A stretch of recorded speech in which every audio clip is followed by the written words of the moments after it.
ଶ୍ଲୋକ share କରୁଛି। ଶ୍ଲୋକ ଦେଖାଉଛନ୍ତି? ଆଜ୍ଞା। ଦେଖାଉଛନ୍ତି ସାର୍? ଠିକ ଅଛି। अर्जुन उवाच प्रकृतिं पुरुषं चैव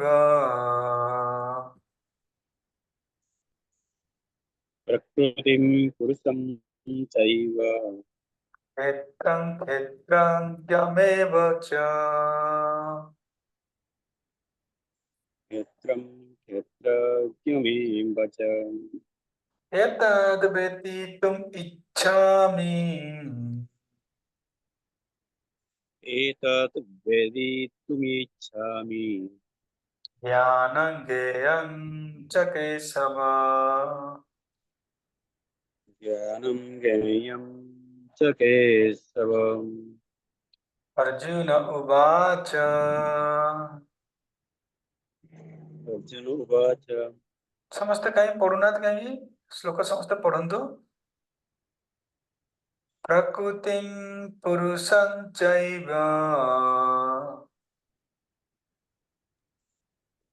प्रकृतिं प्रकृतिं पुरुषं पुरुषं चैव चैव क्षेत्रं क्षेत्रज्ञमेव च क्षेत्रं क्षेत्रं क्षेत्रज्ञमेव च क्षेत्रज्ञमेव च एतद्वेदितुम् इच्छामि एतद्वेदितुम् इच्छामि क्षेत्रज्ञेयमिच्छामि ज्ञानज्ञेयं च केशव। ज्ञानं च केशव। ये पढ़िए पढ़ंतु।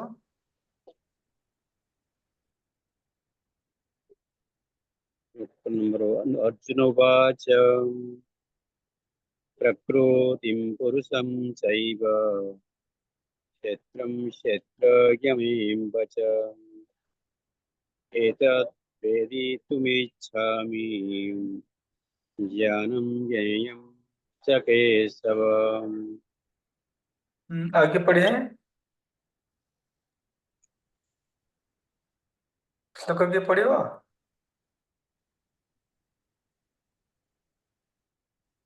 हरे कृष्ण। चेष्टा कर श्लोक पढ़िया पे तेणु मैं श्लोक पढ़ंतु।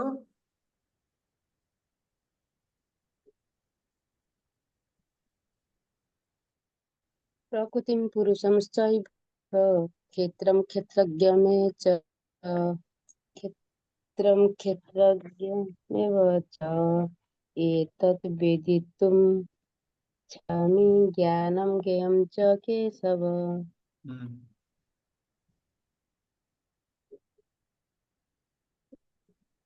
दुईटा पढ़ाऊ। नहीं नहीं नहीं गोटे। अर्जुन कहले हे प्रिय कृष्ण मु प्रकृति पुरुष एवं क्षेत्र और क्षेत्रज्ञ एवं पुनश्च ज्ञान और ज्ञेय अर्थात ज्ञानर विषय वस्तुर कथा जानिबाकु इच्छा करे। ये अछि प्रथम श्लोक। सो कौन माने मांदा कौन घटना कौन किसी असुविधा होची कि आमे भक्त नाहात बोली मांदा होची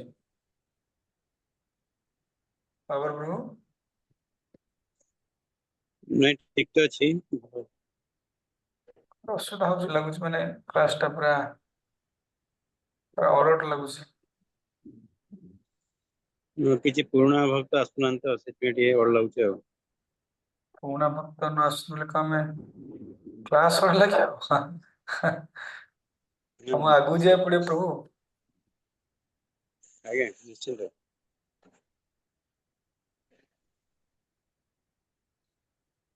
कौन शेयर कर है ना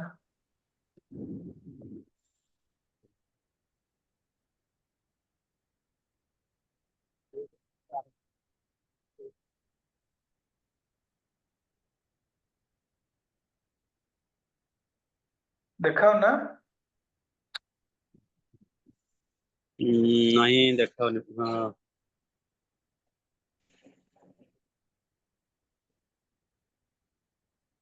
देखा ना हरे कृष्णा। ସମସ୍ତେ ଦେଖା ହଉଛି ତ ନା ଆଉ ଟିକେ ବଡ କରିଦବା? ଆଉ ଟିକେ ବଡ କରିଦେଲେ ହବ ପ୍ରଭୁ। ରିଡିଂ ମୋଡ ରେ କରିଦେଲେ ହୁଁ। ବସ୍ ଏତିକି ହବ। ରିଡିଂ ମୋଡ କୋଉଟା କି? ସନ୍ତୋଷପୁର ରିଡିଂ ମୋଡ କୋଉଟା?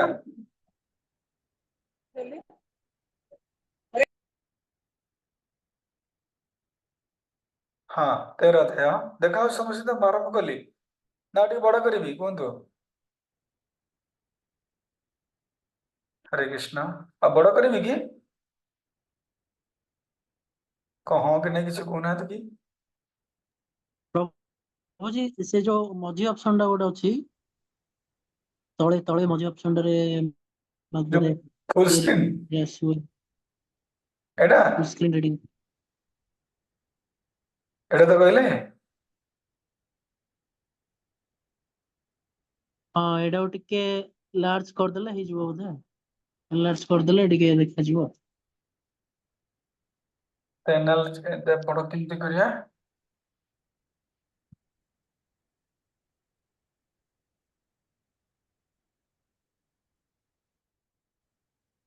এইটা ବୋଧେ ନାଇଁ ନା ତ এটা ବଡ କେମିତି ହବ?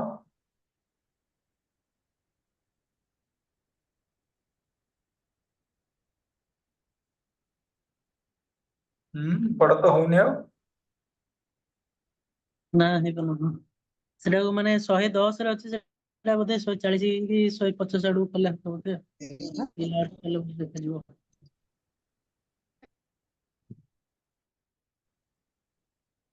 ହଉଛି ହଉଛି।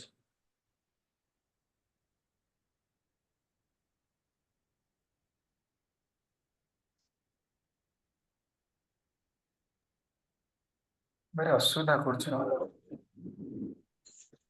ସିମ୍ପଲ କରିବା ଲାଭ ଅଛି ଏମିତି ବହୁତ ହଇରାଣ। ଏବେ ଦେଖା ହଉଛି ନା ଆଉ ବଡ କରା? ନାଇଁ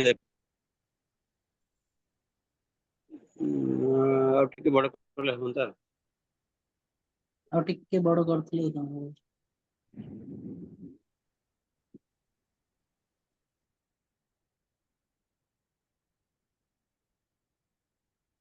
ଏଥର ହଁ ଠିକ ଅଛି। ଏଥର ଦେଖା ହଉନି? ଠିକ ଠିକ ଅଛି ଠିକ ଅଛି। ଠିକ ଅଛି ନା? ହୁଁ। ଆଉ ଟିକେ ବଡ କରିଦଉଛି ନହେଲେ ଆଜି ସମୟ ପଳେଇଲାଣି ସବୁ।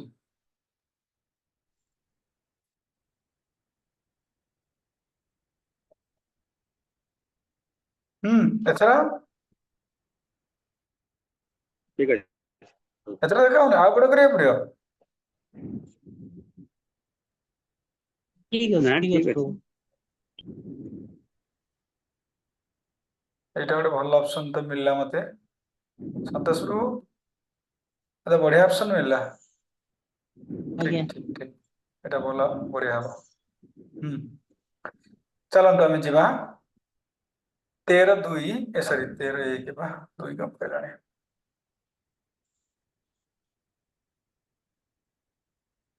ହଁ 13:1 ଅନ୍ୟ ଅର୍ଜୁନ ଉବାଚ ଅର୍ଜୁନ କହିଲେ କେଶବ ହେ କେଶବ ପ୍ରକୃତିଂ ପୁରୁଷଂ ଏବଚ ପ୍ରକୃତି ଓ ପୁରୁଷକୁ ହିଁ କ୍ଷେତ୍ରଜ୍ଞ ଏବଚ କ୍ଷେତ୍ରକୁ ଏବଂ କ୍ଷେତ୍ରଜ୍ଞକୁ ହିଁ ଜ୍ଞାନକୁ ଓ ଜ୍ଞେୟକୁ ଏହାକୁ ବେଦିତୁମ୍ ଜାଣିବାକୁ ମୁଁ ଇଚ୍ଛା କରୁଛି।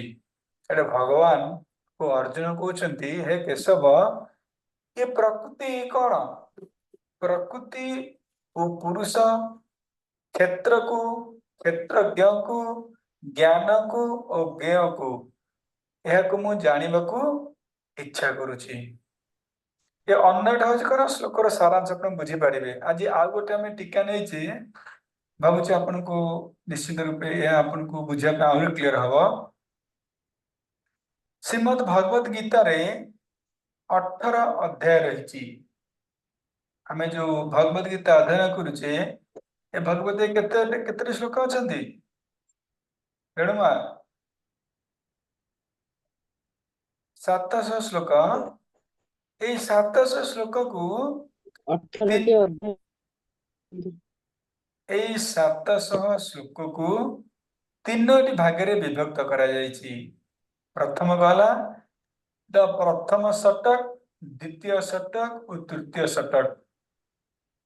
प्रथम 6 अध्याय रे हम जो 1 रु 6 जो अध्ययन करूचे ए 1 रु 6 रे कोन आलोचना करा जायछि ना निष्काम कर्मयोग, भक्ति मिश्रित ज्ञान, जीवात्मा और परमात्मा का ज्ञान पई उपयोगी विषय को एही कण एही निष्काम कर्मयोग, भक्ति मिश्रित ज्ञान, जीवात्मा परमात्मा का ज्ञान ये सब प्रथम प्रथम 6 रु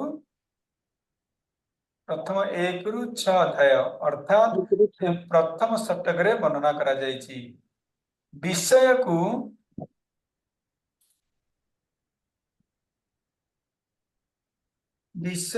कुहा जायछि द्वितीय विषय को कुहा जायछि ए विषय कुहा जायछि।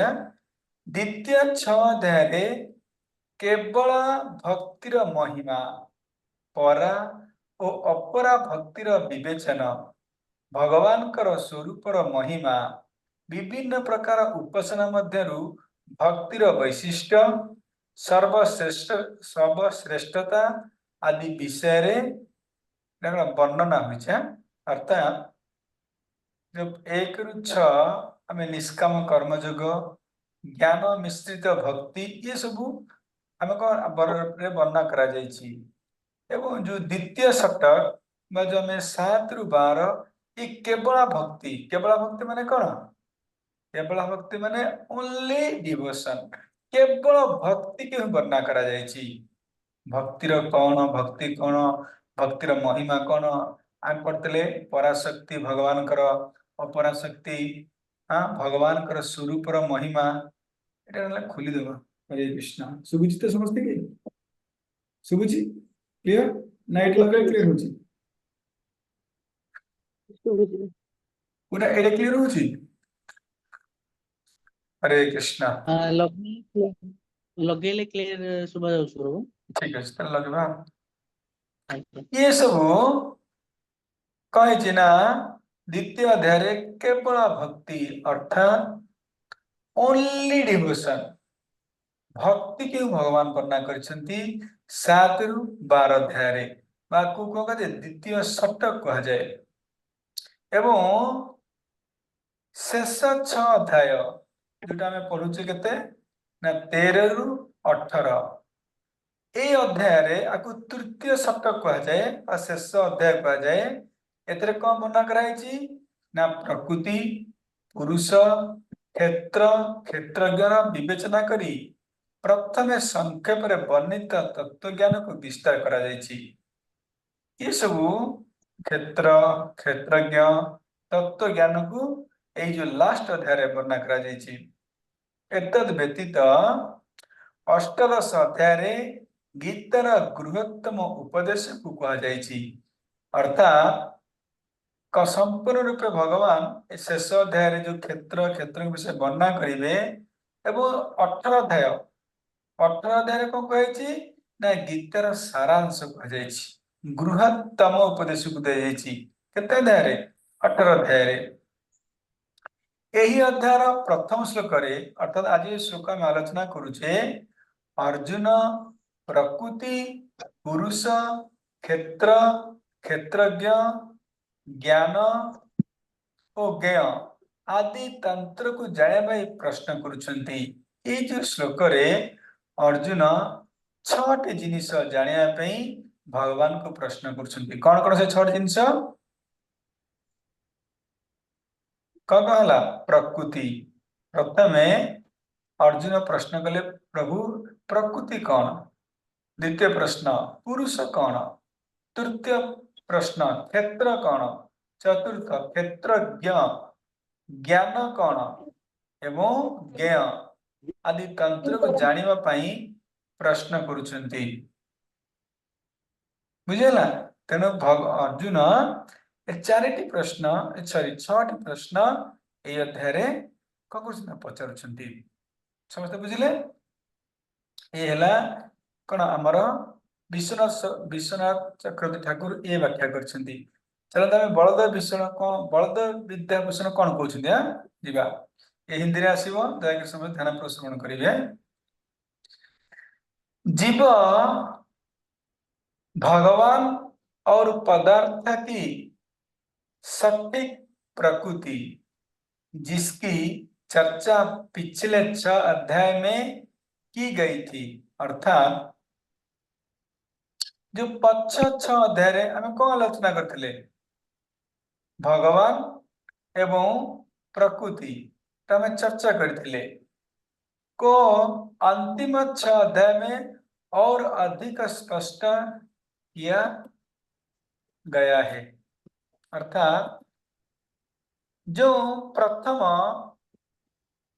1 रु 6 अध्याय रे भगवान जो कर्मयोग व प्रकृति विषय रे वर्णना करथिले वर्तमान एहा को कोन ना लास्ट 6 अध्याय रे विस्तृत भावे वर्णना करिए भगवान बुझियो समझते विस्तृत भावे भगवान कौन करी ना वर्णना करिवे ये ज्ञान भक्ति का द्वारा ये ज्ञान भक्ति का द्वार है ये ज्ञान भक्ति द्वारा है अर्थात को ज्ञान जिसकी अभी शिक्षा दी गई है हमें वर्तमान कौन आलोचना करथिले या पूर्व क्यों ज्ञान बाते अध्याय भक्ति योग समस्त वीडियो ऑन करंतु आपण वीडियो ऑन नगले का क्लास देबी बारंबार कुछ वीडियो ऑन कर क्लास देबी का अर्थात आमे माने जो संतोष प्रभु अपन बाउंस होता है अपन क्लास करना फिर बुझे पे चेष्टा करंतु हां 3टी अध्याय रे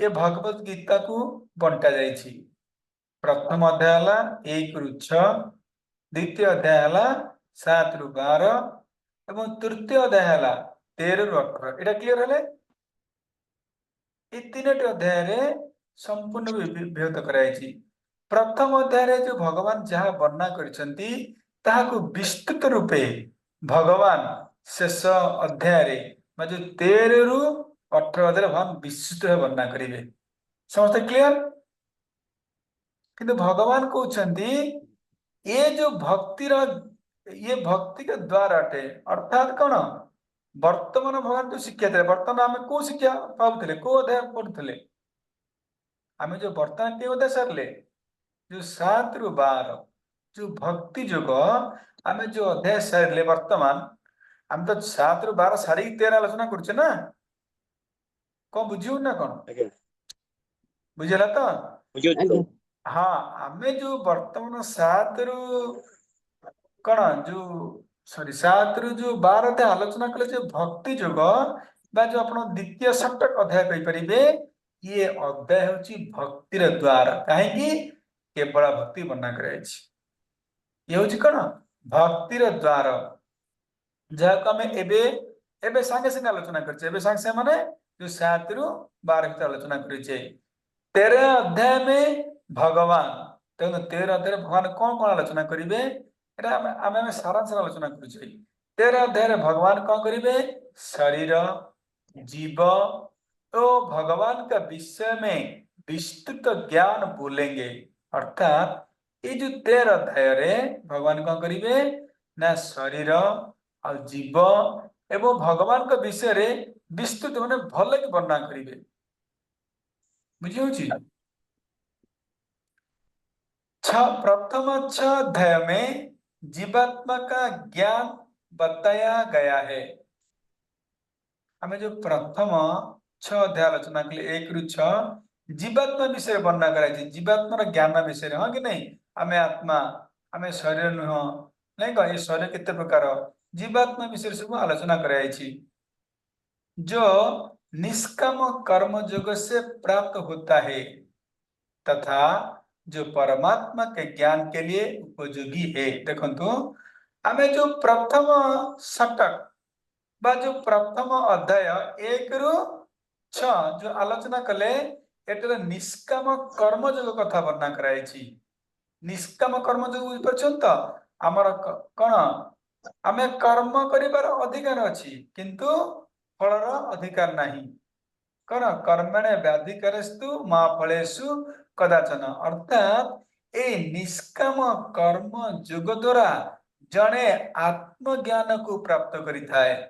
कहबार उद्देश्य होची जेतले निष्काम कर्म जोग करियो बारंबार कौन करियो ना कर्म संपादन करियो किंतु फल को आशा करियो नाही।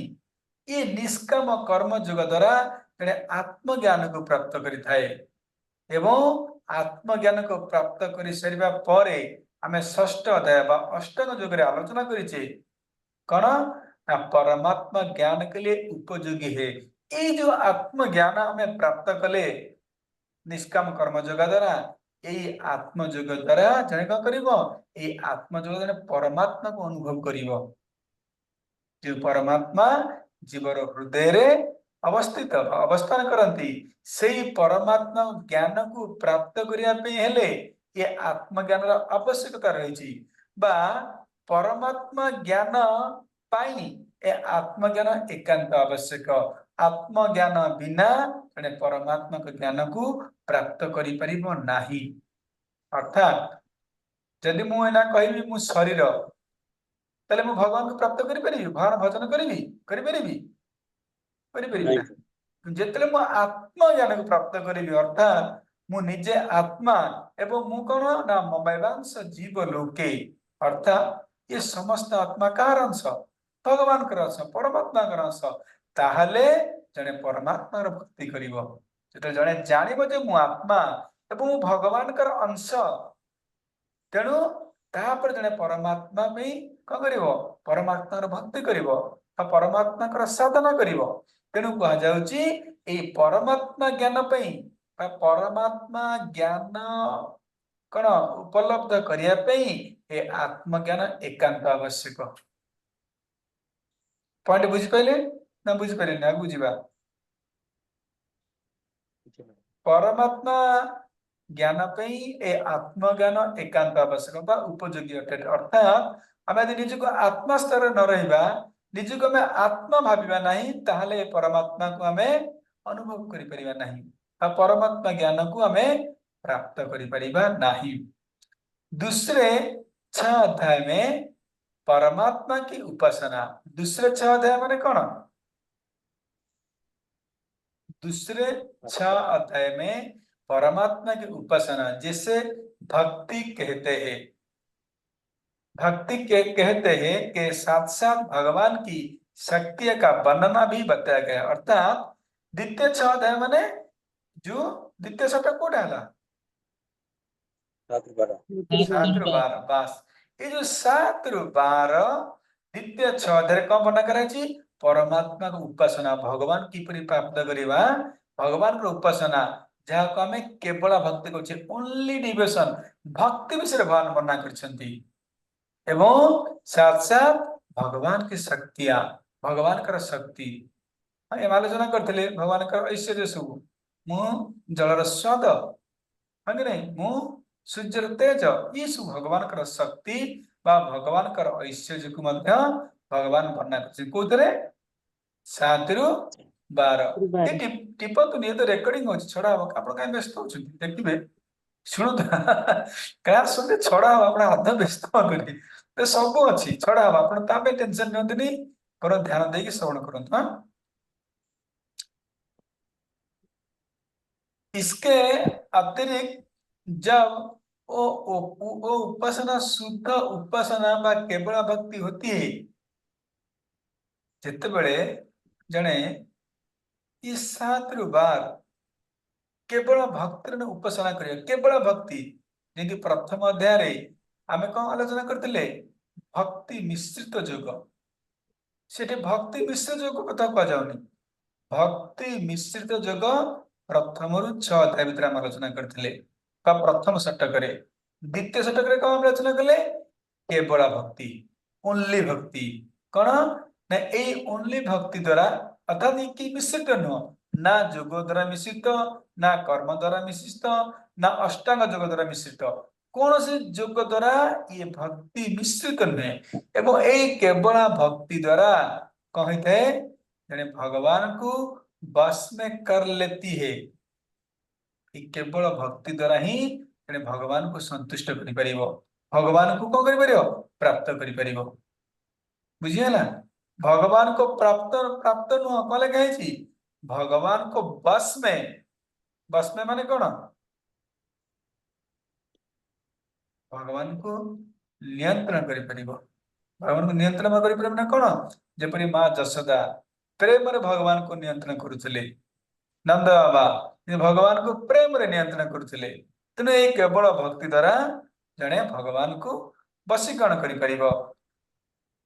संकट धन या ज्ञान से मुक्ति चाहने वाले व्यक्तियों का द्वारा की गई उपासना से कष्ट से मुक्त अर्थात जो माने संकट अर्थात विपद धन और ज्ञान मुक्त पाइबाकू चाहूछंती से माने उपासना से कष्ट से मुक्त से उपासना द्वारा कष्ट रु मुक्त धन और ज्ञान को प्राप्त होई चाहती जो माने धन पे ज्ञान ज्ञान पे बा विपद रु मुक्ति पे भगवान को आराधना करिथांती से माने भी धन ज्ञान एवं संकट को मुक्त हो जाती तथा तब अन्य भक्तों की संगति से वो शुद्ध हो जाता है। अर्थात जो माने किछि लक्ष्य रखी भगवान को उपासना करथांती केवल भक्ति माने कोन किछि लक्ष्य नहीं ओनली भक्ति आमे भक्ति रे लक्ष्य कोन भक्ति अब केवल भक्ति कह जाए आमे काई भक्ति करूछे भक्ति को प्राप्त करिया पे हमर साधन कोन भक्ति हमर लक्ष्य कोन भक्ति तेना को केवल भक्ति कह जाए हमर लक्ष्य होला भक्ति एवं से भक्ति को प्राप्त करिया पे आमे मध्य भक्ति करूछे तेना को केवल भक्ति कह जाए बुझियो समस्त बुझि परछन मो कथा केवल भक्ति अर्थात कोन हमर साधन होची भक्ति आमे सकाळ उठी भक्ति करूछे हमर लक्ष्य कोन भक्ति को प्राप्त करिया पे तेना को केवल भक्ति कह जाए आदर किछि नहीं भक्ति को प्राप्त करिया पे हमको भक्ति करिया को पड़ियो बस हमको केवल भक्ति कह जाए किंतु किछि लोक माने अछंती जो माने धन पे जन पे ज्ञान पे बा विपद रे पड़ी भगवान को डाकी थांती बा भगवान को पाखु आस्तांती एमाने एमाने किपरि शुद्ध होई थांती कारण आकर लक्ष्य कोन साधन कोन भक्ति करूछनी लक्ष्य कोन धन आंकर साधन भक्ति किंतु लक्ष्य धन आंकर साधन भक्ति किंतु लक्ष्य जन आंकर साधन भक्ति किंतु लक्ष्य होला कोन विपद रे मुक्ति होबा ये केवल भक्ति नुहे बुझियो तने बाउंस होउची बुझियो नहीं बुझियो प्रभु जी हाँ केवल भक्ति रे ओनली भक्ति हमर साधना भक्ति लक्ष्य मध्य भक्ति किंतु ये जो भक्ति केवल भक्ति नहीं है काहे कि ना आमे भक्ति करूचे विपद रे मुक्त हा पे आमे भक्ति करूचे धन प्राप्त करिया पे आमे भक्ति करूचे जन प्राप्त करिया पे तेणु ये प्रकार जो भक्त एमान तो प्राप्त करथांती किंतु अन्य भक्तों की संगति से वो शुद्ध हो जाते ए प्रकार भक्त अन्य भक्त द्वारा माने जो माने शुद्ध भक्त जो माने केवल भक्ति करंती एमानकर संग करी एमाने मध्य शुद्ध हो जाइथांती बुझ परछंती ओ शुद्ध भक्ति उन्हें भगवान को प्राप्त करने में समर्थ बनाती है केवल शुद्ध भक्ति द्वारा जने भगवान को प्राप्त करिथाए जब भक्ति प्रक्रिया को ज्ञान या योग के साथ मिला दिया जाता है तो ये ज्ञान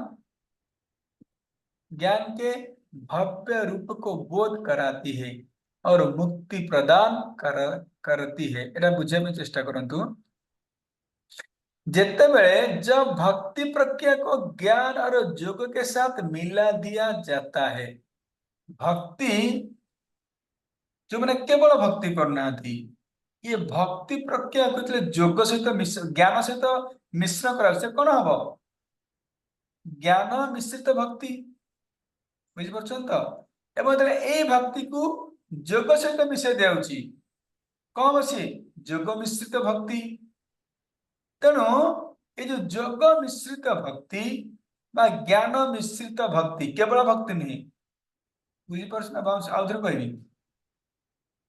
बुझी शुण 13 अध्याय टी डिफिकल्ट हम समस्त टी बुझे चेष्टा कर सब डिफिकल्ट 13 अध्याय भगवद गीतार 13 अध्याय सब डिफिकल्ट अध्याय बुझापी चेष्टा करंतु केवल भक्ति है साधन है भक्ति लक्ष्य है भक्ति बुझिपारे कि जो मैंने केवल भक्ति करना जिते बड़े ए भक्तिर प्रक्रिया को ज्ञान भक्ति कर ज्ञान प्राप्त करने भक्ति कर जोग जोग को प्राप्त करने जोग मिश्रित भक्ति हो मु भक्ति करुच्ची कौन मन ज्ञान को प्राप्त करने मोर साधन है भक्ति लक्ष्य है कौन ज्ञान तेणु ताको कौन कह जाए ज्ञान मिश्रित भक्ति बुझिपारे मोर साधन लक्ष्य मोर सॉरी मोर साधन है कौन भक्ति मोर लक्ष्य है अष्टांग जोग तेनाकू कौन कह जोग मिश्रित भक्ति केवल भक्ति नुहे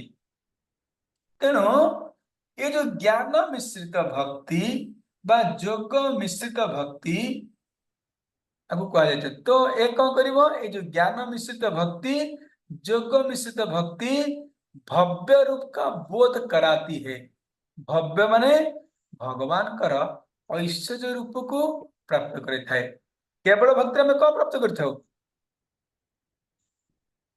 केवल भक्ति रे आमे भगवान कर सचित आनंदमय रूप को प्राप्त कर भगवान को जड़े कौन कहते बस में कर देते हैं माने कौन नियंत्रण कर देते हैं भगवान को किंतु ये जो जोग मिश्रित भक्ति बा ज्ञान मिश्रित भक्ति द्वारा जने कौन प्राप्त करियो भव्य रूप अर्थात भगवान कर ऐश्वर्य रूप को प्राप्त करियो सी माँ जशोदा भाया कान को मोड़ी पार ना कि नंद भाया ऑर्डर निर्देश दे पारे मो जोता आने काना बुझन तो ये हूँ जोग मिश्रित भक्ति बा ज्ञान मिश्रित भक्ति ये भक्ति कौन द्वारा जड़े भगवान कर ऐश्वर्य रूप को प्राप्त करने सहित मुक्ति प्रदान करती है अर्थात से मुक्ति को प्राप्त कर आपको आम पहले आपको आम प्रथम आलोचना कर सारी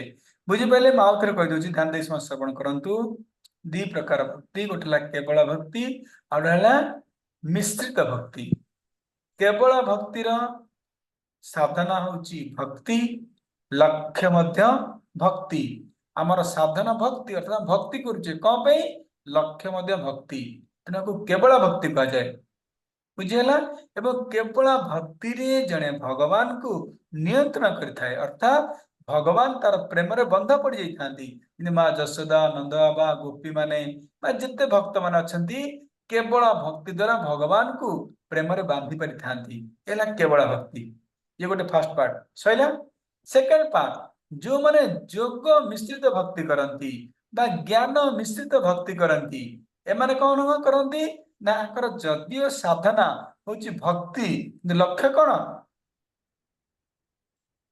ज्ञान तेनाकू ज्ञान मिश्रित भक्ति कह जाए जदियो एमानकर साधना होची भक्ति किंतु लक्ष्य कौन जोग अष्टांग जोग सिद्धि प्राप्त करवा तेनाकू कहते जोग मिश्रित भक्ति बुझिपारे ये जोग मिश्रित भक्ति रे जड़े भगवान को प्रेम रे बांधि पारि न थाए से कौन करिथाए ना भगवान कर ऐश्वर्य रूप को प्राप्त करिथाए ऐश्वर्य माने भगवान को प्रार्थना करियो भगवान को मुंडिया मारियो ये सब भगवान ऐश्वर्य भगवान को डरियो ये सब ऐश्वर्य रूप को एमाने प्राप्त करिथांती एवं मुक्ति की मध्य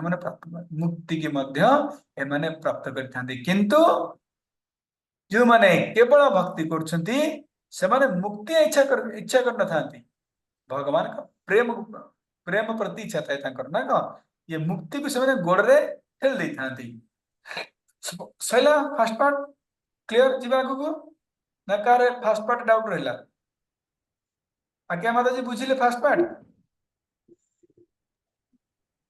हरे कृष्ण प्रभु। बुझिपारे माता जी ना ना बुझिपारे प्रभु जी बुझिपारे रिपीट आउट करी आप पलैले आगे प्रभु आउ तो कह दियो। हरे कृष्ण शुणु दुई प्रकार भक्ति अच्छी प्रथम है केवल भक्ति अर्थात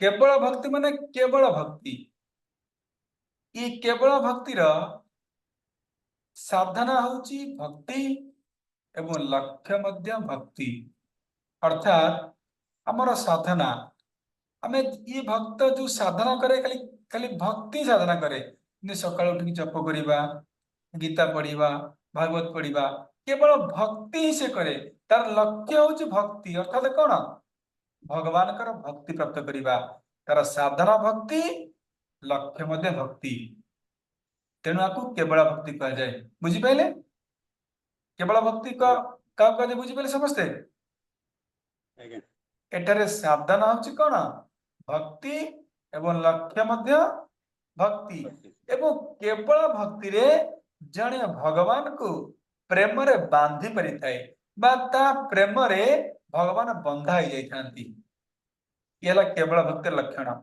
जेमति कि आपने एग्जांपल देली गोपी माने हां कि सड़क गोस्वामी कथा कहि परिबा कि नंदबाबा कथा कहि परिबा ई सब एक केवल भक्त बुझी पाइले आपण सेकंड पार्ट को जीवा जोग मिश्रित भक्ति बा ज्ञान मिश्रित भक्ति जो माने भक्ति करि थांती कि सेमानकर लक्ष्य न थाए भक्ति सेमान लक्ष्य कौन जोग अष्टांग जोग रे सिद्धि प्राप्त करवा साधारण भक्ति किंतु लक्ष्य हला अलगा भक्ति नुह लक्ष्य हला अष्टांग जोग रे सिद्धि प्राप्त करवा साधना हला कौन भक्ति किंतु लक्ष्य हला ज्ञान ज्ञान को प्राप्त करवा तेणु को ज्ञान मिश्रित भक्ति कहा जाए बा जोग मिश्रित भक्ति कहा जाए बुझिपारे समस्ते एवं ए भक्ति रे जणे भगवान को प्रेम रे बांधी पारि न थाए बा ये भक्तर प्रेम रे भगवान बंधाई न थांती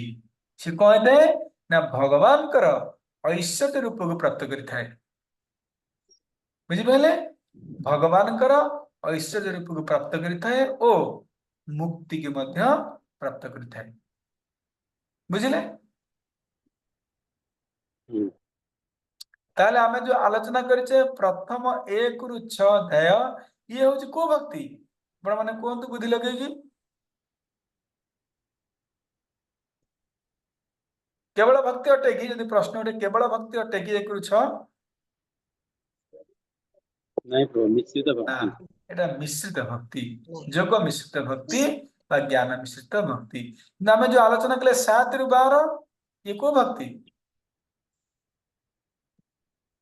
केवल भक्ति बास हेला केवल भक्ति जहाँ को हमें ऑलरेडी आलोचना करी सारी छे बुझिएला ए दिटा पाठ बुझिले तो 1 रु 6 7 रु 12 1 रु 6 हेला जोग मिश्रित भक्ति बा ज्ञान मिश्रित भक्ति एवं 7 रु 12 हम जो आलोचना करी छे हेला केवल भक्ति आर ऑल क्लियर आगु जीवा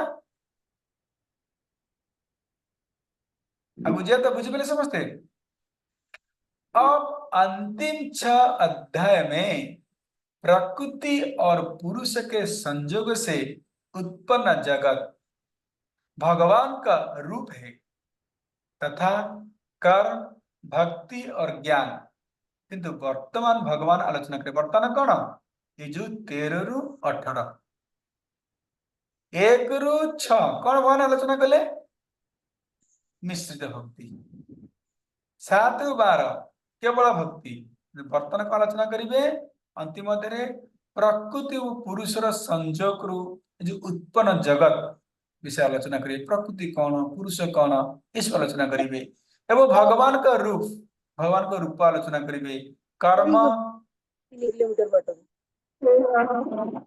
म्यूट कर दिया कर्म भक्ति और ज्ञान की मूल प्रकृति का वर्णना किया जाएगा अर्थात जो प्रकृति ज्ञान कर्म ईश भगवान इसे सदैव आलोचना करी ज्ञान को स्पष्ट करने के लिए 13 अध्याय में ये जो ज्ञान को स्पष्ट करने पे 13 अध्याय भगवान कौन आलोचना करेंगे?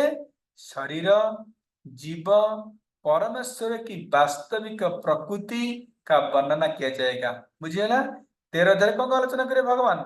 शरीर, ये जीव, ये परमेश्वर वास्तविक प्रकृति को भगवान वर्णना करिए। जीव के साथ शरीर के संबंध के कारण जो उसके शरीर से अलग है तथा भेद करने की विधि पर विचार किया जाएगा। अर्थात भगवान पूछती ये क्षेत्र के कोण भितर जीवाइना के व्यस्त ये मध्य आलोचना हो। इस बात को समझने के लिए भगवान बोलना शुरू करते हैं। ये बर्तन भगवान आलोचना करिए। ठीक अच्छे हमें जाऊे एठे की हरे कृष्णा हम प्रभुपाद कौन पूछ चलन जा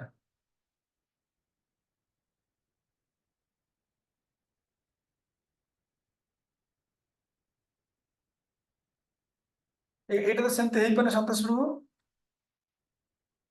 ହରେ କୃଷ୍ଣ ସନ୍ତୋଷ ପ୍ରଭୁ ଆଜ୍ଞା ଏଟା ଆଜ୍ଞା ତ କହୁଛି। ସେମିତି ତ ହେଇପାରୁନି। ଏଇଟା ମୁଁ ଯେମିତି ଆଗରୁ କରୁଥିଲେ ଆପଣ ସେଇଟା ଯୋଉ ବଢିଆ ସିଷ୍ଟମ ରେ କହିଥିଲେ। ହଁ ଏଇଟା ହେଇପାରିବନି, ଏଇଟା ଡାଉନଲୋଡ ହେଇକି ଅଛି। ଓହୋ ସେଇଟା ତ ଫାଇଲ ଅଛି। ଓ ଫାଇଲ ଟା ହଁ ପୁଣି ହବ ଯେ। ହଁ ଓହୋ ଏଇଟା ପ୍ଲସ ଟାକୁ ବଢେଇ ପାରିବେ। ଓହୋ ବୁଝିଲି। ଆଜ୍ଞା ଠିକ ଅଛି ଆଗକୁ ଯିବା। ଏଇଟା ଦେଖା ଯାଉଛି ପ୍ରଭୁ, କିଛି ଅସୁବିଧା ନାହିଁ। ଆମେ ଖାଲି ଜୁମ କରିଦେଲେ ହେଇଯିବ। ଭାବାର୍ଥ ପଢନ୍ତୁ ଆଜ୍ଞା ମତେ ପଢ।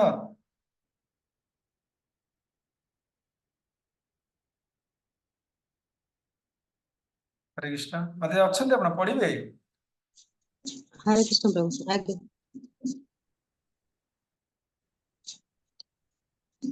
अर्जुन प्रकृति पुरुष क्षेत्र और क्षेत्रज्ञ ज्ञान और ज्ञेय अर्थात ज्ञानर विषय वस्तु आदि कथा जानिबाकू खूब इच्छुक। हरे जेतेबेले कृष्ण से हरे कृष्ण এই 6ଟି ବିଷୟରେ अर्जुन ଜାଣିବା ପାଇଁ ଇଚ୍ଛୁକ ଅଟନ୍ତି। କଣ କଣ? ପ୍ରଥମେ କଣ? ପ୍ରକୃତି, ତାପରେ ପୁରୁଷ, पुरुष ତାପରେ କ୍ଷେତ୍ର, ତାପରେ क्षेत्र କ୍ଷେତ୍ରଜ୍ଞ, ତାପରେ क्षेत्र ଜ୍ଞାନ, ତାପରେ ଜ୍ଞେୟ। ज्ञान ଏଇ 6ଟି ବିଷୟରେ अर्जुन ଜାଣିବା ପାଇଁ ଇଚ୍ଛୁକ ଅଟନ୍ତି। କଣ୍ଟିନ୍ୟୁ। ଯେତେବେଳେ ସେ ଏ ସବୁ କଥା ପଚାରିଲେ ସେତେବେଳେ କୃଷ୍ଣ ନିଜ ଉତ୍ତରରେ କହିଲେ ଏହି ଶରୀରକୁ କ୍ଷେତ୍ର କୁହାଯାଏ ଏବଂ ଯେ ଏ ଶରୀରର ସମ୍ବନ୍ଧରେ ଜାଣେ ତାକୁ କ୍ଷେତ୍ରଜ୍ଞ କୁହାଯାଏ। ବଦ୍ଧଜୀବ ପକ୍ଷରେ ଏ ଶରୀର हरे कृष्ण କର୍ମକ୍ଷେତ୍ର ଅଟେ। हरे कृष्ण ଟିକେ ରହନ୍ତୁ। ଏଟା ଆକ୍ଚୁଆଲି ଦ୍ୱିତୀୟ ଶ୍ଲୋକର ପ୍ରଭୁପାଦ ବର୍ଣ୍ଣନା କରୁଛନ୍ତି। ବୁଝିଗଲା? ଆମେ ଆକୁ କାଲି ପଢିଲେ ନାଇଁ ସାରଦା ଅଛି। ଆକ୍ଚୁଆଲି ପ୍ରଭୁପାଦ ଦ୍ୱିତୀୟ ଶ୍ଲୋକଠୁ ବୁଝି ସାରିଲାଣି। ଆଉ ଟିକେ କଣ୍ଟିନ୍ୟୁ କରନ୍ତୁ। ପଢନ୍ତୁ ମତେ। ବଦ୍ଧଜୀବ ଭୌତିକ ସ୍ଥିତିରେ ବନ୍ଧା ହୋଇଛି ନା ଏବଂ ଟିକେ ଛାଡିଗଲି। ଯେତେବେଳେ ସେ ଏ ସବୁ କଥା ପଚାରିଲେ ଅର୍ଥାତ୍ ଯେତେବେଳେ अर्जुन ये 6ଟି ପ୍ରଶ୍ନ ପଚାରିଛନ୍ତି ପ୍ରଭୁ ପୁରୁଷ କଣ, ପ୍ରକୃତି କଣ, କ୍ଷେତ୍ର କଣ, କ୍ଷେତ୍ରଜ୍ଞ କଣ, ଜ୍ଞାନ ଓ ଜ୍ଞେୟ ଇଏ ପଚାରି ସାରିଲା ପରେ ଭଗବାନ କହୁଛନ୍ତି କଣ ନା ଏ ଶରୀରକୁ କ୍ଷେତ୍ର କୁହାଯାଏ। ଏ ଶରୀର କ୍ଷେତ୍ର ଅଟେ। କାଲି ଆକୁ ବିସ୍ତାର ଭାବେ ବୁଝେଇବି କେମିତି କ୍ଷେତ୍ର। ଜାଣନ୍ତୁ ଏ ଶରୀର କଣ? କ୍ଷେତ୍ର। ବୁଝିଲେ? ଯେମିତି ଗୋଟେ କୃଷକ ତାର କ୍ଷେତ କରିଥାଏ। କ୍ଷେତ ମାନେ ଚାଷ ଜମିରୁ କଣ କରିଥାଏ? ଶସ୍ୟ ଉତ୍ପନ୍ନ କରିଥାଏ। ସେହିପରି ଜୀବ ଇଏ ଭୂମିରେ ବା ଏ ଶରୀରରେ ଦୁଃଖ ସୁଖ ରୂପୀ କର୍ମକୁ ଉତ୍ପନ୍ନ କରୁଛି। ତେଣୁ ଏ ଶରୀରକୁ କ୍ଷେତ୍ର କୁହାଯାଏ। କାଲି ଆମେ ଭଲ କି ଆଲୋଚନା କରିବା, କେହି ମାନେ ହୁଅନ୍ତୁନୁ। ହେଲେ ଏତିକି ଜାଣନ୍ତୁ ଏ ଶରୀରକୁ କଣ କୁହାଯାଏ? କ୍ଷେତ୍ର କୁହାଯାଏ। ଏବଂ ଏ ଶରୀର ସମ୍ବନ୍ଧରେ ଯିଏ ଜାଣେ ତାକୁ କ୍ଷେତ୍ରଜ୍ଞ କୁହାଯାଏ। ବୁଝିଗଲା? କ୍ଷେତ୍ର କାହାକୁ କୁହାଯାଏ? ଏ ଶରୀରକୁ କ୍ଷେତ୍ର କୁହାଯାଏ। ଏବଂ ଏ ଶରୀର ସମ୍ବନ୍ଧରେ ଯିଏ ଜାଣେ ତାକୁ କ୍ଷେତ୍ରଜ୍ଞ କୁହାଯାଏ। କ୍ଷେତ୍ରଜ୍ଞ କାହାକୁ କୁହାଯାଏ? ଶରୀର ସମ୍ବନ୍ଧ ଜାଣେ। ଶରୀରକୁ ଯିଏ ଜାଣେ। ତାହେଲେ ପ୍ରଶ୍ନ ଉଠୁଛି ଶରୀରକୁ କିଏ ଜାଣେ?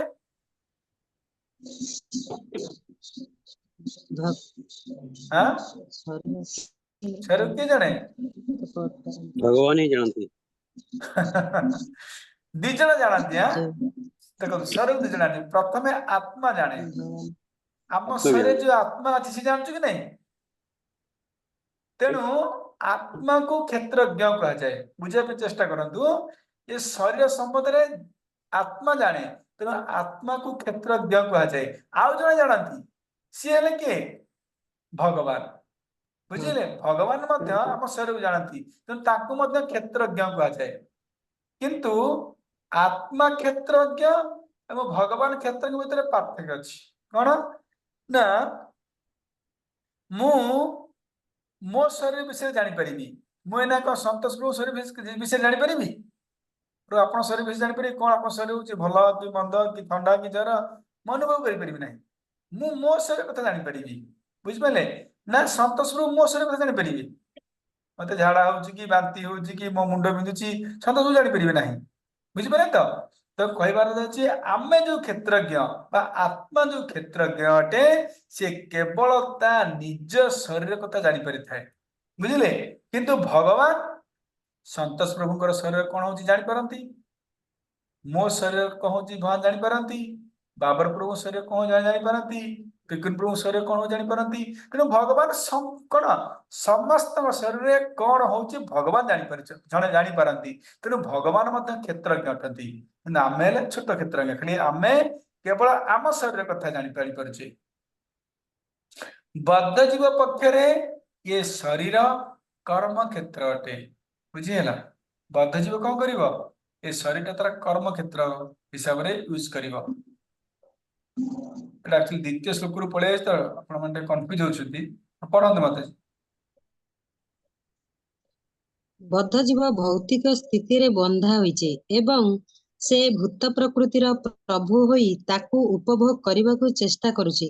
ତେଣୁ ଭୂତ ପ୍ରକୃତି ଉପରେ ପ୍ରଭୁତ୍ୱ ବିସ୍ତାର କରିବାର ତାର କ୍ଷମତା ଅନୁଯାୟୀ ସେ ଏକ କର୍ମକ୍ଷେତ୍ର ପାଇଛି। ଦେଖନ୍ତୁ, ଯିଏ ସେ କର୍ମ ହରେ କୃଷ୍ଣ, ଯିଏ ବଦ୍ଧ ଜୀବ ମାନେ ଯିଏ ନିଜକୁ ଶରୀର ଭାବୁଛି ବା ଯିଏ ନିଜକୁ ଆତ୍ମା ବୋଲି ଭାବୁଛି, ଯିଏ ନିଜକୁ ଆତ୍ମା ଭାବୁନାହିଁ, ଯିଏ ନିଜକୁ ଶରୀର ଭାବୁଛି, ସେ କହୁଛି ଶରୀର ହଉଛି କର୍ମକ୍ଷେତ୍ର। ମୁଁ କଣ କରିବି ନା ଏ ଶରୀର ମାଧ୍ୟମରେ କଣ କରିବି ନା ଏନ୍ଜୟ କରିବି, ଉପଭୋଗ କରିବି। ତେଣୁ ଏ ଶରୀର ଚେତନାରେ ଯୋଉମାନେ ଅଛନ୍ତି ସେମାନେ ସର୍ବଦା ଉପଭୋଗ କରିବା ପାଇଁ ଚେଷ୍ଟା କରନ୍ତି। ଅର୍ଥାତ ପ୍ରକୃତିର ପ୍ରତ୍ୟେକ ବସ୍ତୁ ନିଜର ଇନ୍ଦ୍ରିୟ ତୃପ୍ତି ଦୃଷ୍ଟିରେ ସେମାନେ ଦେଖିଥାନ୍ତି। ବୁଝିପାରିଲେ? ଯଦି ଏଇନା ମୁଁ ମାର୍କେଟ ଯାଉଛି, ଗୋଟେ ସୁନ୍ଦର ଫୁଲ ଦେଖିବି, ତାହେଲେ ଆପଣ କଣ ଭାବିବେ? କୁହନ୍ତୁ, କହିଦଉଛି, ଆପଣ ଭିତରୁ ଯାଆନ୍ତୁନି। ଯଦି ଯିଏ ଆତ୍ମଚେତନାର ଅଛି ବା ଯିଏ ନିଜକୁ ଆତ୍ମା ଭାବୁଛି, ସେ ମାର୍କେଟରେ ଯେତେବେଳେ ସୁନ୍ଦର ଗୋଲାପ ଫୁଲ ଦେଖିବ, ସେ କଣ ଭାବିବ? ଇଏ ଭଗବାନ କେତେ ସୁନ୍ଦର ଗୋଲାପ ଫୁଲଟେ ବନେଇଛନ୍ତି ବା ତିଆରି କରିଛନ୍ତି, ଏ ଗୋଲାପ ଫୁଲଟେ ମୁଁ କୃଷ୍ଣକୁ ଦେବି। ଅର୍ଥାତ ଭଗବାନଙ୍କର ଇନ୍ଦ୍ରିୟ ତୃପ୍ତି ଚିନ୍ତା କରିବ। ହଁ କି ନାଇଁ? କି ଯୋଉମାନେ ଶରୀର ଭାବିବେ ନିଜକୁ, ମୁଁ ଶରୀର, ସେମାନେ କଣ କରିବେ ନା ପ୍ରକୃତିର ପ୍ରତ୍ୟେକ ବସ୍ତୁକୁ ନିଜେ ତୃପ୍ତି କରିବା ପାଇଁ ଲାଗିବେ। ଅର୍ଥାତ ସେ ଗୋଲାପ ଫୁଲ ଦେଲେ କଣ କହିବ? ଏ କେତେ ସୁନ୍ଦର ଗୋଲାପ ଫୁଲଟା ହେଇଛି, ମୁଁ ନେବି, ମୋ ଲଭରକୁ ଦେବି। ହଁ କି ନାଇଁ? କି ମୁଁ ନେବି ମୋର ଆଉ କୋଉଠି ଲଗେଇବି। କିଏ କହେ କଣ ମୁଁ କୋଉଠି ମୁଣ୍ଡରେ ଲଗେଇବି, କିଏ କହେ ମୁଁ ହାର କରିବି। ନିଜେ ଅନମ୍ୟୁଟ କର, ଅନମ୍ୟୁଟ ହେଇଛି ରେଣୁମା। ଅର୍ଥାତ କହିବାର ଉଦ୍ଦେଶ୍ୟ ହଉଛି ଏମାନେ ନିଜ ଇନ୍ଦ୍ରିୟ ତୃପ୍ତି କରିବା ପାଇଁ ପ୍ରତ୍ୟେକ ଜିନିଷକୁ ଉପଭୋଗ କରିବା ପାଇଁ ଏ ପ୍ରକୃତି ଉପରେ ପ୍ରଭୁତ୍ୱ ବିସ୍ତାର କରିଥାନ୍ତି। କୋଉମାନେ? ଯେଉଁମାନେ ନିଜକୁ ଶରୀର ବୋଲି ଭାବିଥାନ୍ତି। କିନ୍ତୁ ଯିଏ ନିଜକୁ ଆତ୍ମା ବୋଲି ଭାବିଥାଏ, ସେ କଣ କରେ ନା ପ୍ରତ୍ୟେକ ଜିନିଷକୁ ଭଗବାନଙ୍କୁ ଅର୍ପଣ କରିବା ପାଇଁ ଚେଷ୍ଟା କରିବା। ଭଗବାନଙ୍କର ଜିନିଷ ଏଟା ଭଗବାନଙ୍କୁ ମୁଁ ଅର୍ପଣ କରି, ସୁନ୍ଦର ଗୋଲାପ ଫୁଲ ଭଗବାନ ପାଇଁ ହେଇଛି। ଆମେ ଗୋଟେ ସୁନ୍ଦର ଆପେଲ ଦେଖିଲେ କଣ କହୁଛେ? ଆପେଲ ବଢିଆ ହେଇଛି, ଆପେଲ ଖାଇବା 1 କେଜି କିଣିକି। କିନ୍ତୁ ଭକ୍ତ କଣ ଭାବିବ? ଯିଏ ଆତ୍ମଚିନ୍ତନ ଅଛି ସେ କଣ ଭାବିବ? ଆରେ କେତେ ସୁନ୍ଦର ଆପେଲଟେ ହେଇଛି, ମୁଁ ନେବି, ଏଟା ଭଗବାନ କୃଷ୍ଣଙ୍କୁ ଲଗେଇବି ଭୋଗରେ। ବୁଝିହଉଛି? ତେଣୁ ବଦ୍ଧ ଜୀବ ଭୌତିକ ପ୍ରକୃତିର ପ୍ରଭୁ ହେବାକୁ ଚେଷ୍ଟା କରେ, ପ୍ରତ୍ୟେକ ଜିନିଷକୁ ନିଜେ ଉପଭୋଗ କରିବା ପାଇଁ चेष्टा करे ये होची बद्ध जीवर गुण बा प्रकृति कंटिन्यू से कर्मक्षेत्र ହେଉଛି ଏ ଶରୀର ଏବଂ ଶରୀର ଇନ୍ଦ୍ରିୟ ମାନଙ୍କ ଦ୍ୱାରା ଗଢା भारी ବଦ୍ଧ सुंदर ଜୀବ कथा टिके भारी सुंदर कथा देखंतु ये जो माने बद्ध जीव से माने शरीर को कौन भावती कर्म क्षेत्र ए कर्म क्षेत्र इंद्रिय द्वारा गढ़ा है क्या द्वारा शरीर इंद्रिय द्वारा गढ़ा है तेणु से इंद्रिय तृप्ति करने प्रत्येक जिनिस निजर प्रभुत्व विस्तार करने चेष्टा करती कंटिन्यू ବଦ୍ଧ ଜୀବ ଇନ୍ଦ୍ରିୟ ସୁଖ ଭୋଗ କରିବାକୁ ଇଚ୍ଛା କରେ ଏବଂ ତାର ଇନ୍ଦ୍ରିୟ ସୁଖ ଭୋଗ କରିବାର କ୍ଷମତା ଅନୁଯାୟୀ ସେ ଏକ ଶରୀର ଅର୍ଥାତ୍ କର୍ମକ୍ଷେତ୍ର ଲାଭ କରିଛି ତେଣୁ ଏ ଶରୀରକୁ କ୍ଷେତ୍ର କୁହାଯାଏ ଅର୍ଥାତ୍ ବଦ୍ଧ ଜୀବର କର୍ମକ୍ଷେତ୍ର କୁହାଯାଏ बुझिपारे समस्ते ବର୍ତ୍ତମାନ ଯେଉଁ ଲୋକ ନିଜ हरे कृष्ण बुझिपारे बद्ध जीव ଆଜ୍ଞା इंद्रिय सुख भोग करने को इच्छा करे एवं तार इंद्रिय सुख भोग कर क्षमता अनुଯାୟୀ से एक शरीर अर्थात कर्म क्षेत्र लाभ करिछि तेणु ए शरीर को क्षेत्र कहा जाए अर्थात बद्ध जीवर कर्म क्षेत्र कहा जाए इस शरीर को कई क्षेत्र कहा जाउछि ना ये शरीर को सुख दुख बाय आत्मा को सुख दुख देवा पई हेले एक शरीर आवश्यक ये शरीर द्वारा जमीती जड़े क्षेत द्वारा फसल उत्पन्न करें फसल बढ़िबा फसल को काटिबा कौन क्षेत्र आवश्यक अच्छी क्षेत्र बिना जड़े फसल करें जड़े क्षेत्र बिना फसल करें नहीं सही परी जड़े शरीर बिना ये सुख दुख को अनुभव करिपरिबो नाही जेपरी क्षेत्र बिना जड़े फसल करिपरिबो नाही फसल को उपभोग करिपरिबो नाही सेही परी जड़े शरीर बिना ये दुख सुख को अनुभव करिपरिबो नाही तेणु ए शरीर को क्षेत्र कहा जाउछि बुझि पारे समस्ते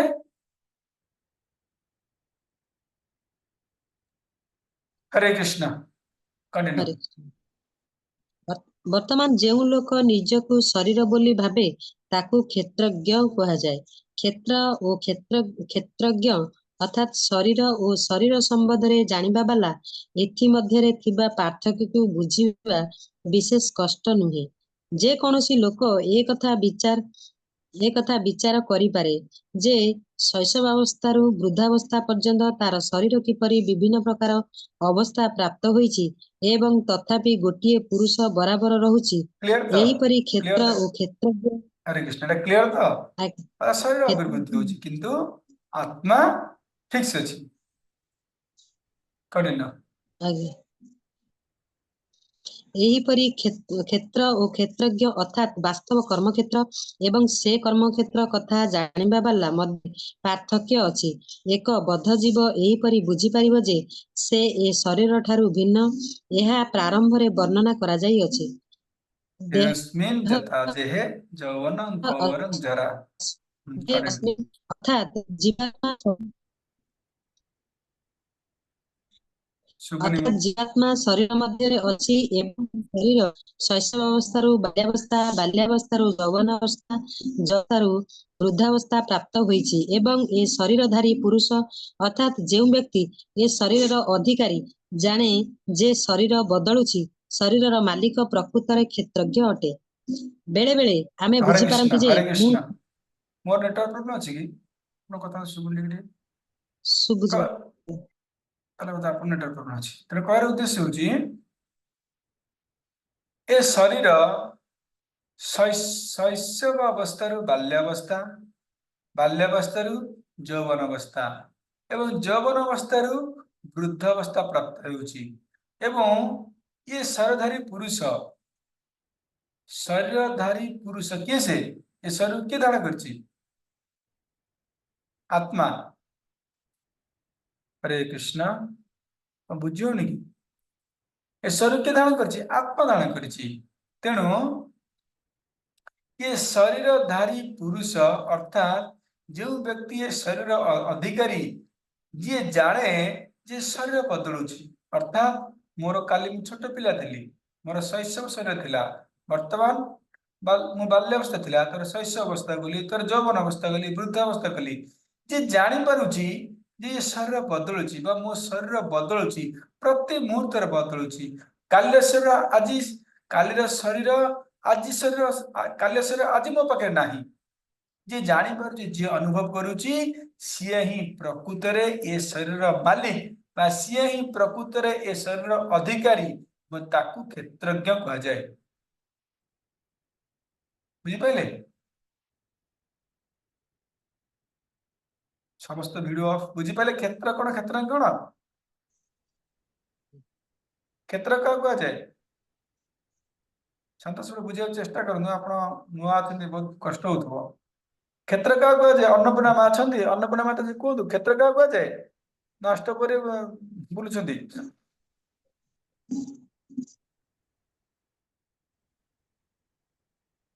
भगवान शरीर शरीर क्षेत्र हाँ शरीर क्षेत्र कहा जाए क्षेत्रज्ञ अर्थात जे शरीर को जाने माने सन्तोष भाई आपनकर 5 वर्षर शरीर कुआडे गला किए नेला काहाକୁ ଦେଇଦେଲେ ଆପଣ 10 वर्ष शरीर कुआडे पळेला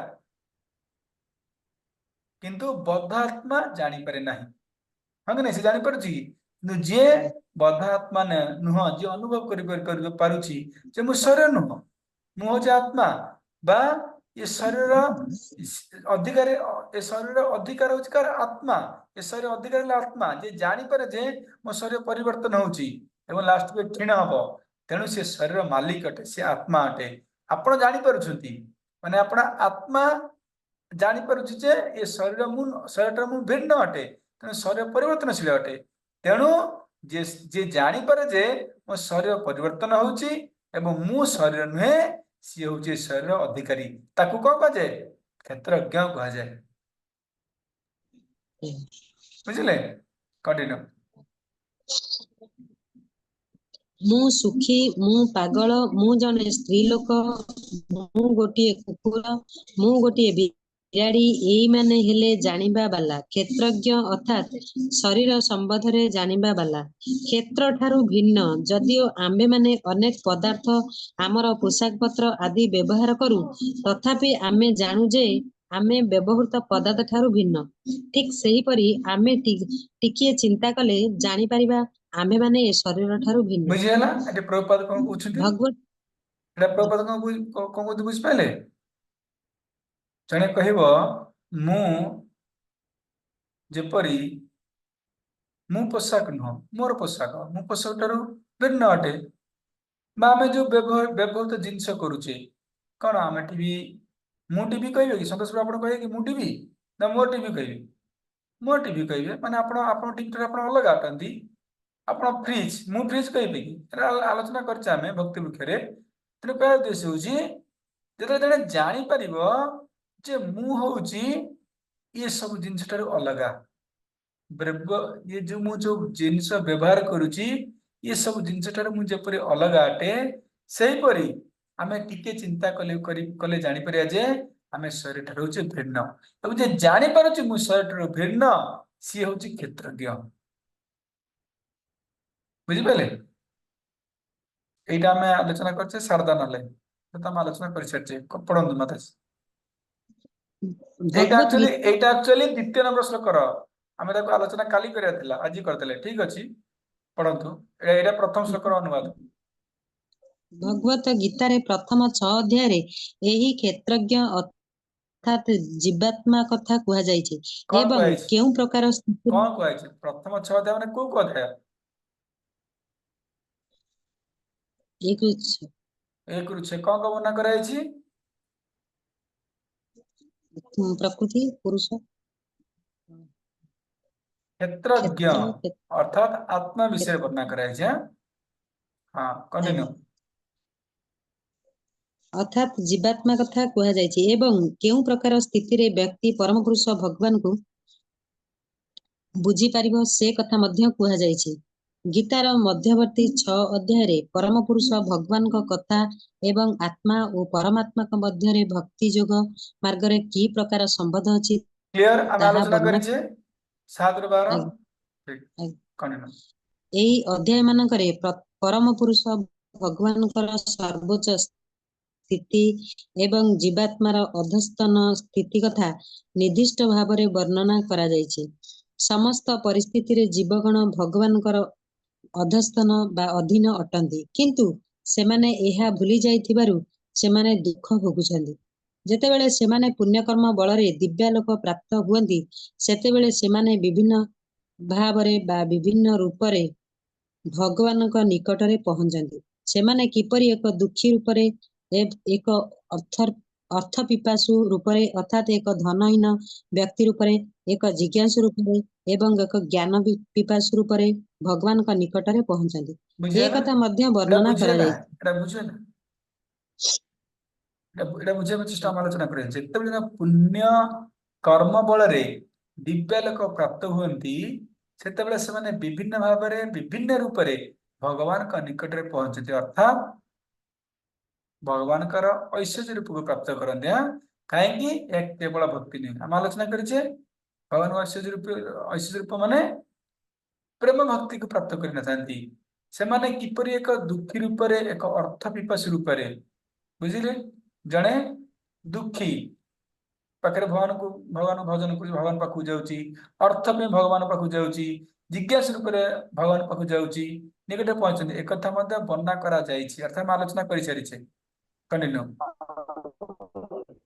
ଏ କଥା ମଧ୍ୟ ବର୍ଣ୍ଣନା କରାଯାଇଛି। ବର୍ତ୍ତମାନ ଏ ତ୍ରୟୋଦଶ ଅଧ୍ୟାୟର ପ୍ରାରମ୍ଭରୁ ଏହି କଥା ବର୍ଣ୍ଣନା କରାଯାଇଛି କିପରି ଜୀବ ଭୌତିକ ପ୍ରକୃତିର ସଂସ୍ପର୍ଶରେ ଆସେ ଏବଂ କିପରି ସକାମ କର୍ମ, ଜ୍ଞାନ ସାଧନା ଏବଂ ଭକ୍ତି ଯୋଗ ମାର୍ଗ ଅବଲମ୍ବନ କରିବା ଦ୍ୱାରା ଏ ଭୂତ ପ୍ରକୃତି କବଳରୁ ଉଦ୍ଧାର ପାଏ, ଅର୍ଥାତ୍ କିପରି ଭଗବାନ ତାକୁ ଏ ଭୌତିକ ଦୁନିଆ ଏ ମୃତ୍ୟୁ ସଂଗ୍ରାମରୁ ଉଦ୍ଧାର କରନ୍ତି ତାହା ବିଶଦ ରୂପେ ବର୍ଣ୍ଣିତ ହୋଇଛି। ଯଦିଓ ଜୀବ ଏ ଜଡ଼ ଶରୀର ଠାରୁ ସମ୍ପୂର୍ଣ୍ଣ ରୂପେ ଭିନ୍ନ, ତଥାପି କୌଣସି ପ୍ରକାରେ ସେ ଏ ଭୂତ ପ୍ରକୃତି ସହ ସଂଶ୍ଳିଷ୍ଟ ହୋଇଯାଇଛି, ଏହା ମଧ୍ୟ ବର୍ଣ୍ଣନା କରାଯାଇଛି। जीव ହରେ କୃଷ୍ଣ। जदियो ए भूत प्रकृति भिन्न फिर भी से भूत प्रकृति सहित युक्त हो संश्लिष्ट हो माने मिसी जाइछि अर्थात आम एवरीडे प्रत्येक दिन कौन करुचे आम प्रत्येक दिन भगवत गीता पढ़ुचे भागवतम पढ़ुचे चैतन्य चैतन्य अध्ययन करुचे आम जानूचे बार बार गोटे आम आत्मा आम आत्मा आम आत्मा आम शरीर नुह शरीर नुह शरीर नुह फिर भी आम सकाଳେ पाइले शरीर पे कर्म करुचे आत्मा पे कर्म करूना बुझिपार तो से कहुच्छी कौन ना जीव जानी प्रकृति सहित मिसी जाऊँ अर्थात से प्रकृति सहित संश्लिष्ट हो जाऊँ अर्थात जाणी कौन कर शरीर पे कर्म करुच्ची आत्मा पे कर्म करूनी से प्रभुपाद बारंबार बार बार कहती कौन आम हूँ आत्मा आम शरीर न बारंबार बारंबार कहले दिमाग रे पशिब जे मुझे आत्मा मु शरीर न तापर जड़े आत्मा पे कर्म कर बुझिपार तो बार बार कहला अनुभव कर शरीर भिन्न अटे मु क्षेत्रज्ञ अटे मु आत्मा अटे मु क्षेत्र नुह मु शरीर नुह तापरे से आत्मा को फूड फॉर सोल अर्थात आत्मा को खाद्य जोगेब भगवान भक्ति कर ये हूँ सारांश हरे कृष्ण आम द्वितीय श्लोक काली पढ़ा बुझीगला आज द्वितीय श्लोक आम नबानी कारण